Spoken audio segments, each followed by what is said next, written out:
first concept, then instrument, then multiple and submultiple identification. With respect to first length, with respect to area, with respect to volume, with respect to mass, we will study that one. The cylinder outer diameter, and that will be put here, outer diameter. The centimeter, 1 centimeter equal to 10 millimeters. The centimeter is the bigger one, millimeter is the smaller one. Bigger unit is multiple and the smaller unit is submultiple.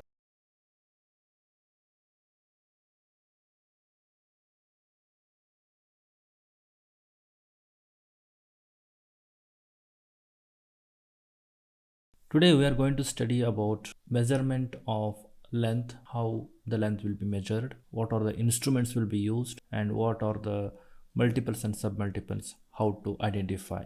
So considering these subsections like first concept, then instrument, then multiple and submultiple identification. With respect to first length, with respect to area, with respect to volume, with respect to mass, we will study that one. Let's begin with the first length. Basically length is, it will be used to measure the one distance to another distance. So one point to another point, whatever we measure, that is called length. So there are several instruments. This is the ruler, and which is measured, this is a centimeter. And if you want to measure something, for example some box here, and it is something like this, and you are measuring 3 centimeter to 6 centimeter. So the highest the 6 centimeter here, and measure 3 centimeter. Okay, so we get 3 centimeter. So the length of the box is 3 centimeter. So like this we need to measure. Not only this scale, we have different instruments like measuring tape. It is a tape which is made up of from the cloth or plastic, and another one is a vernier caliper, which I'm going to show you right now, which will be used to measure the cylinders. The cylinder outer diameter, and that will be put here, outer diameter, and inside diameter, something like this. If you take the cross section and cross section of the cylinder, this is the inner diameter, and this is the outer diameter. And also we have a screw gauge which will be used to measure the thickness of the paper. So that way, very smallest thickness, how to measure using screw gauge, we will come to know when we start the examples. So this is how the length will be measured. Now going to next, and these are the different instruments which are going to use it. Sometimes we use thread as well. So using these knots, irregular profiles and the irregular shapes, we are going to measure the thread as well. So this thread, once we use it and then stretch it to the straight line, and then keep it on the ruler and measure the complete overall circumference length. So that is how thread is also going to be used for the measuring length. Now this is all about length, and let us see how the identification of multiple and submultiples on the length. The centimeter, 1 centimeter equal to 10 millimeters. The centimeter is the bigger one, millimeter is the smaller one. Bigger unit is multiple and the smaller unit is submultiple.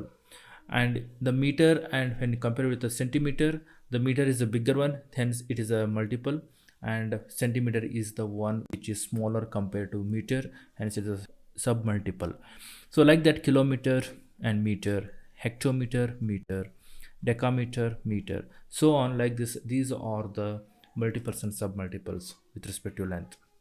Now let us go to the next section, where we are going to understand how the area is going to be calculated, and let us understand about the area.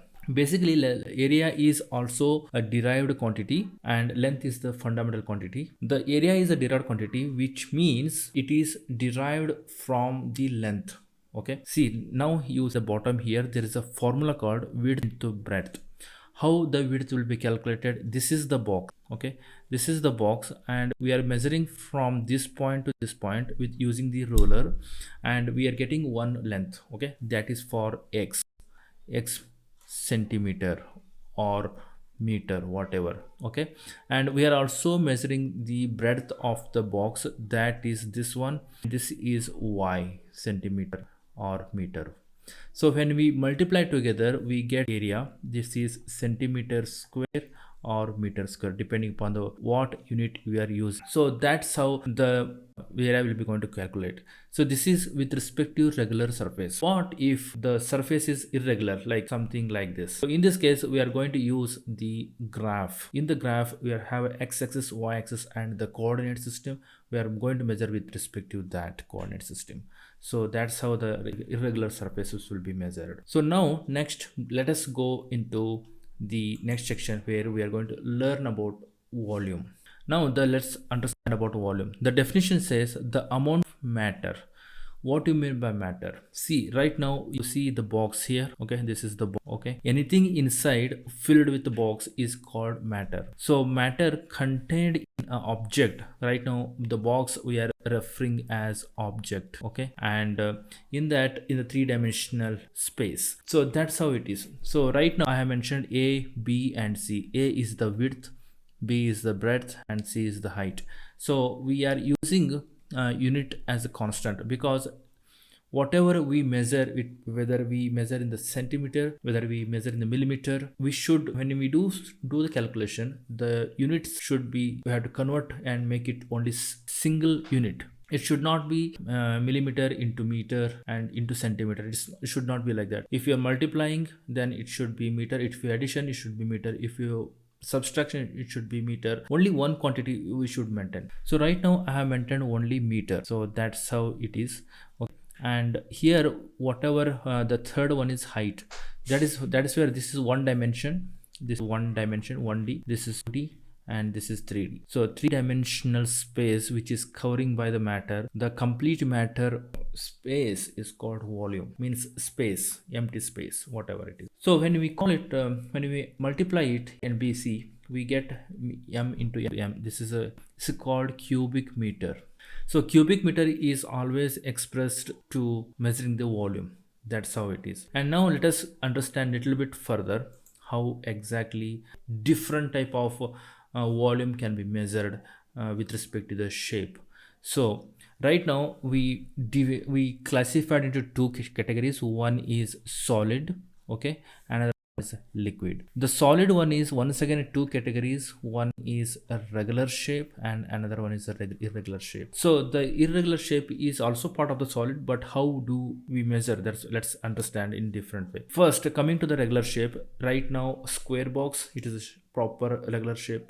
Cylinder, regular shape, and circle and sphere, it is a regular shape. We have a formula here, like length, breadth, height, and pi r square h. Means pi r square is the circle area into height, it gives the volume, and for 4/3 pi r cube, this gives the sphere volume. Sphere means it could be a cricket ball, it could be tennis ball, it could be golf ball, something sphere. So that is part of the regular shape. When we talk about with respect to irregular shape, where we don't know the shape of the object, even though it is solid, it is irregular shape, something like a stone. Okay, we don't know how exactly. So what we do for the smaller objects, smaller solid stones, we take a measuring jar filled with water. This is how the water is filled here. Blue color, whatever you see on measuring jar. Okay, now we are measuring what is the initial value. So this is a stone, and which is irregular shape, and we are tried with the thread, and when we put into this water, what will happen? The water level comes to level. Okay, water level comes to here. So we need to measure this. We need to take the reading from here, and then we need to subtract from the higher value and lower value. So we get the height, and also we know the measuring jar diameter, and we used to calculate using pi r square h, this formula, to get the complete volume. So this is how the irregular shapes can be measured using the water filled measuring jar. The other one is the liquids. We have a standard instruments. This is a measuring jar, okay, and this in a different shapes with a different weighing capacity, and it will be measured. It will be printed as a 500 ml, 1 liter, so on. So in that, if you put water or oil, whatever the liquid content, we can measure in that. This is how the volumes will be measured. So now let us get into the multiples and submultiples, basically how exactly we need to identify. If you see, 1 liter is 1000 milliliter. Liter is the value, means it is a multiple, and millimeter is the smallest, and hence it is a submultiple. Okay, and similar, so 1 meter cube equal to 1000 liters, means if you have a box of 1 meter width, breadth and height, so inside 1 meter cubic meter box, the space inside is nothing but 1000 liters, not 1 liter, 2 liters, it's a 1000 liter. Also we can consider as 1 liter is nothing but, if you take a 10 centimeter, if you take a 10 centimeter scale and measure that 10 centimeter in the box, so the box should have 10 centimeter breadth, width and height. So the space inside the box is also equivalent to 1 liter, not more than that, it's 1 liter. It's nothing but it's nothing but 1000 millimeters. Okay, so like that. So this is about, volume. Now let us go with the next section called mass. I wanted to tell here the definition can be defined as the amount of matter contained in the object. See, for example, this is one object, okay, and this is one object might be different shape, no matter, something which is inside the object, that is called matter. That is the physics terminology, the matter and object as well. So how do you measure the mass? That is the question. Okay, so for that we have a three instrument. One is a beam balance, what you see on screen. Second one is the grocery pan beam balance, that is the grocery balance, that is also used to measure the vegetables weight. Okay, and third one is the physical instrument balance, where we are going to use to measure the weight of very minute milligrams, less than milligrams. So those things we are going to use it. So how exactly it works, for this beam balance bit, basically we need to balance the weight of the object which we are going to measure, and with respect to standard weights. So you have standard weights given right now. You see on screen there is a 1 kg weight, half a kg and a quarter kg, means 250 grams and 500 grams for the half a kg. So these are the standard weights, and after that 100 grams weight, okay, 200 grams weight, 100 grams weight, something like that. So those weight will be standardized, and 50 grams and 25 grams and 10 grams, these are the standard weights. Weights are made and kept it ready on the box. So when you give the something irregular, something which is unknown mass, okay, which we wanted to determine, so in that case we will pick those mass and keep it in the on the one pan. Okay, keep it in on the pan here. Unknown, I'll say mention it as unknown mass. Okay, unknown mass object, we are going to keep it in the one pan. And what will happen when you put the mass on the one pan, the pan will go down, and other side the pan will get up, means lifted up. So what happens, it is an imbalance, the beam is like something like a slant cross. So on the other pan we need to put extra weights, means we need to start putting the weight one by one, such a way that the beam needle should turn to zero, means the inclination beam should come to the balance straight. So that time we need to measure, you should measure zero on the needle.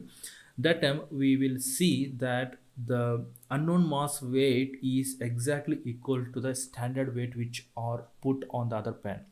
So that's how we are correlating the standard weights together and add together, whatever we get the result, that much mass is for the unknown mass. So that's how the mass can be determined and measured. So now let us go into the multiples and submultiples, how we need to understand multiples and submultiples with respective value. See, right now 1 gram, okay, 1 gram can be measured using the physical beam balance instrument, and 1 gram equals to 1000 milligrams. So the gram is the bigger one and milligram is the smaller unit. So what happens here, the gram is multiple and this is a submultiple. So kilogram once again is multiple and second here is grams is a submultiple. Quintal is once again a multiple. Kilogram is submultiple of quintal. Okay, so always multiple and submultiples um, will be understand only with respect to the counterpart of the counterpart of the weight. So metric tons, okay, this is the main and the counterpart here is the quintal. Okay, metric ton is the multiple, the quintal is the submultiple. This is how we need to understand. Anything lesser factor is submultiple and anything bigger one is the multiple. So that's the common logic in this. So that is the all about this measurement of mass, and hope you understood about the length, area, volume and mass. Okay, how, what are the instruments will be used, what is the concept, and what are the multiples and submultiples. So going further, we are going to study measurement of temperature and time and approximation. So how this will work, let us understand those things. And I request you to subscribe to this channel, and I request you to like and share to your friends and students. Okay, thank you very much. We'll see you in the next class.